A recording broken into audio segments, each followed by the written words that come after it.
নমস্কার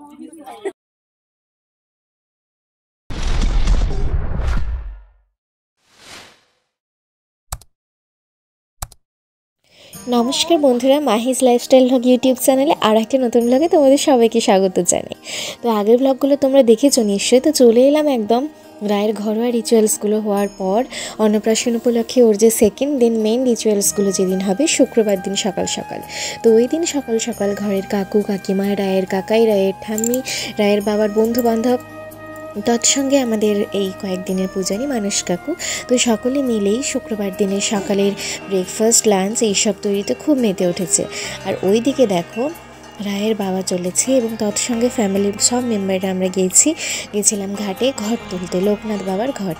বাবা তো অনেক আগেই চলে এসেছে এবং তৎসঙ্গে দেখো রায়ের 3জন দিদু, মাসি, তারপর রায়ের পিপি, সবাই মিলে আমরা ঘর তুলে আনলাম। আর তৎসঙ্গে এই দিকে বাড়ির মধ্যে চলছে সত্যনারায়ণ পুজো। যিনি পুজো করছেন ইনি আমাদের বাড়ির নিত্য নৈমিত্তিক ঠাকুরমশাই। তো ওইদিকে সত্যনারায়ণ পুজোও চলছে। আর তৎসঙ্গে চলে আসি লোকনাথ বাবার একটা ঝলক দেখিয়ে দিই। ওর বাবার মানত ছিল বলতে যে বাড়িতে কোনো পুজো আচ্ছা হলে আগেই লোকনাথ বাবার পুজো করা হয়। তো সবাই মিলে একসঙ্গে বলো জয় বাবা লোকনাথ। তারপর বলি লোকনাথ বাবার অপূর্ব দর্শন এই মূর্তি, যা দেখলে চারদিকে তাকিয়ে চোখে ফেরানো যায় না, এতটাই স্নিগ্ধতা মায়াবী ভাবে গড়া ছিল এই মূর্তিটা। তো যাই হোক, ওইদিকে লোকনাথ পুজোর কাজও চলছে। তার সঙ্গে এইদিকে শুরু হয়ে গেল বেলা 11টা নাগাদ রায়ের গায়ে হলুদ। তো ঘরেওভাবে রায়ের গায়ে হলুদ তোমরা দেখে নিয়েছো। আর রায়ের গায়ে হলুদের লুকটা এই যে দেখো, রায়ের জন্য নদিয়া থেকে অর্ডার করেছিলাম আমি একটা হলুদের ওপর মিনি স্কার্ট টাইপের, কিন্তু সেটা রায়ের দুর্ভাগ্যবশত লং স্কার্ট হয়ে গেছে। তো যাই হোক, আর আমিও পরে নিয়েছি একটা হলুদ শাড়ি, যেটা শাশুড়ি মায়ের শাড়ি, তো গিফট পাওয়া শাড়িটা। তো আমার অনেক দিনের ইচ্ছে ছিল এটা আমি একদিন পরবো। তো ফাইনালি মাকে বলতেও হয়নি যে গায়ে হলুদে কী পরবো, এরমই ভাবছিলাম। তারপর মা আমাকে দিয়েই দিল, বললো তুমি এই শাড়িটা পরো, এটা তো একদিন পরতে চেয়েছিলে, তো এই ওকেজানেই পরে নাও। তো যাই হোক, মা মেয়ের তো একদম ম্যাচিং ইয়েলো হয়ে গেছে। তারপর আমরা বসে পড়েছি ফটোশ্যুটের জন্য। আর রায়কে জাস্ট দেখো, ফার্স্ট দিন ঘরোয়াভাবে যখন পাড়া প্রতিবেশীকে নিয়ে গায়ে হলুদটা হয়েছিল তখন বেশ চিঁচি বেশ একটু কেঁদেছিল, কিন্তু আজকে একদম স্বতঃস্ফূর্ত মেজাজে রয়েছে রায় সোনা। তারপর ওর বাবাকে তো তোমরা দেখেছিলে লোকনাথ পুজোর যখন ঘর তুলতে গিয়েছিল তখন ধুতি পরে রয়েছিল, পুজোর যেগুলো নিয়ম থাকে, তো ধুতি ওড়ানি।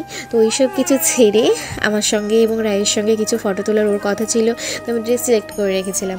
তো সেই কারণে ও বাড়ি এসে টুক করে ঠাকুরমশাইয়ের পারমিশন নিয়ে ড্রেসটা চেঞ্জ করে নিল। আর তারপর দেখো রায়ের বাবা, এবং এটা আমার নির্দেশে, মানে আমার পছন্দ ছিল এরকম টাইপের একটা গোলাপ দিয়ে ঝিপসি দিয়ে ক্রাউন নেব, আর রায়ের বাবা এটা এনে দিয়েছে একদম মনের মতো করে। কী যে ভালো লাগছে, রায়কে পরানোর পর যেন একটা ছোট্ট মিঠি বউ লাগছে। তো দেখো কেমন ছোট্ট পুতুলটার মতো তার বাবার কোলে বসে রয়েছে। তো এভাবেই চলছে আমাদের কয়েকটা ফটোশ্যুট।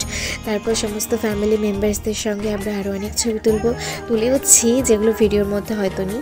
তো চলো, আমাদের 3জনকে একসঙ্গে কেমন লাগছে গায়ে হলুদের লোকে জানিও। কিন্তু পুরোটাই আমাদের অনেক দিনের ইচ্ছে ছিল যে সিম্পলের ওপর আমরা রায়কে, এই রায়ের এই স্পেশাল দিনটাকে আরও স্পেশাল করে রাখবো, যাতে বড় হয়ে ও দেখে আনন্দ পায়, মনে রাখতে পারে যে আমরা ছেলে হোক মেয়ে হোক, পুরো সমাজকেই বলতে চাই ছেলে হোক কিংবা মেয়ে হোক, আমরা কোনো রকম ভেদাভেদ কিন্তু মনের মধ্যে রাখিনি। তো যাই হোক, সেটা হয়ে যাওয়ার পর এবার দেখো রায়ের দিদুনরা এবং রায়ের বড় ঠাম্মি সামনে রয়েছে, সবাই মিলে রায়কে গায়ে হলুদ মাখিয়ে দিচ্ছে। তো এই হলুদের মধ্যে আবাটা, অগরু, চন্দন এইসব কিছু দিয়ে হলুদটা ওর ঠাম্মি বেটে রেখেছিল। তো সেই হলুদটাই সকলে মিলে রায়কে মাখানো হচ্ছে। তারপর তোমরা তো জানো ফটোগ্রাফার রয়েছে মানে তার তো আলাদা আলাদা আবদার, আলাদা আলাদা পোজ। যাই হোক, সেটা আমাদের ভালো আসার জন্যে, আমাদের ছবিগুলো ভালো আসার জন্যেই। তো এই দেখো চলছিল রায়ের গায়ে হলুদ পর্ব, আর রায় কতটা আনন্দ করছে জাস্ট দেখো। আর যখন এই ছবিগুলো তোলা হয়েছিল তখন ওর বাবা ওর নিজের ঠাম্মি কিন্তু পেছন থেকে ওকে এন্টারটেন করছে। আর অভিষেক ফটোগ্রাফারকে নিয়ে তো কোনো কথা হবে না, ওর চাইল্ডিশ বিহেভিয়ার যে কোনো বাচ্চাকে ওর দিকেই অ্যাট্রাক্ট করবে লুক দেওয়ার জন্য। তো তাই হচ্ছিল রায়ের ক্ষেত্রে।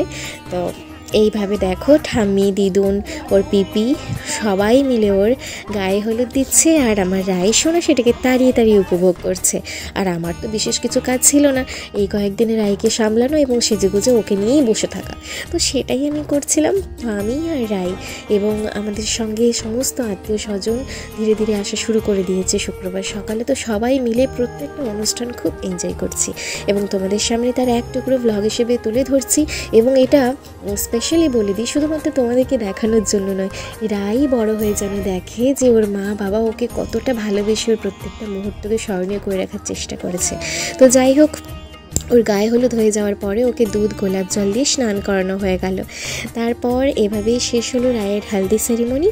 এবং তার আগের কিছু ক্লিপস তোমাদের জন্য রেখে দিলাম, যে রায়ের পিপি, রায়ের দিদুনরা রায়কে কীভাবে আদর করছিল, আবদারে আগলে রেখেছিল।